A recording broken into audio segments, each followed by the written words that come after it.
Ça s'appelle un télébus en fait. Et j'ai fait une cabine que quand tu rentres dedans, tu tapes où tu veux aller et en une fraction de seconde, ça te ramène dans l'endroit où tu veux aller. Et dès qu'un volcan entrera en éruption, il y aura un système qui se déclenchera. Il fera couler un produit pour qu'il se refroidisse et qu'il ne se sorte pas. Et il ira dans un tuyau et ça fera une énergie. Celui-ci, plusieurs sortes d'arbres qui n'existent pas encore. Ils seraient où ces arbres?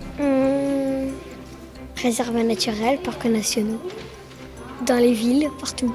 Ouais, et les voitures, elles seront volantes comme on les voit ici, sauf que celles-là, elles se déplacent à l'énergie des pieds, voilà. À l'énergie des pieds? Oui, on pédale et après ça avance.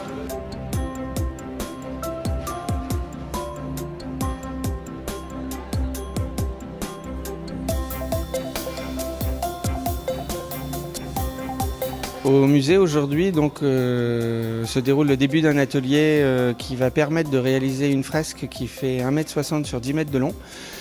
Cette fresque va en fait être une sorte de best-of des idées des enfants et des jeunes qui sont là aujourd'hui quant à la question « Comment vois-tu Saint-Quentin en 2050 ?»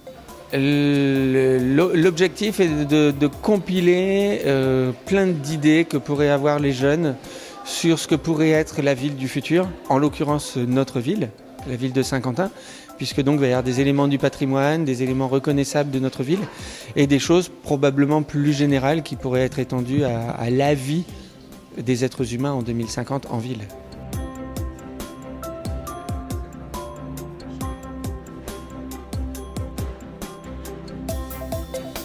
Alors le projet Saint-Quentin 2050, on est parti d'une constatation, c'est qu'une ville a besoin de savoir quelles sont les attentes et les besoins pour l'avenir de ses concitoyens.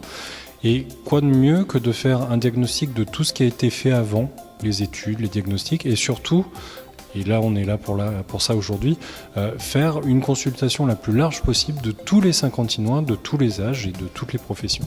Oui, parce que c'est un exercice qui n'est pas facile, aussi bien pour les adultes que pour les enfants, de se dire mais dans 30 ans ça veut dire quoi?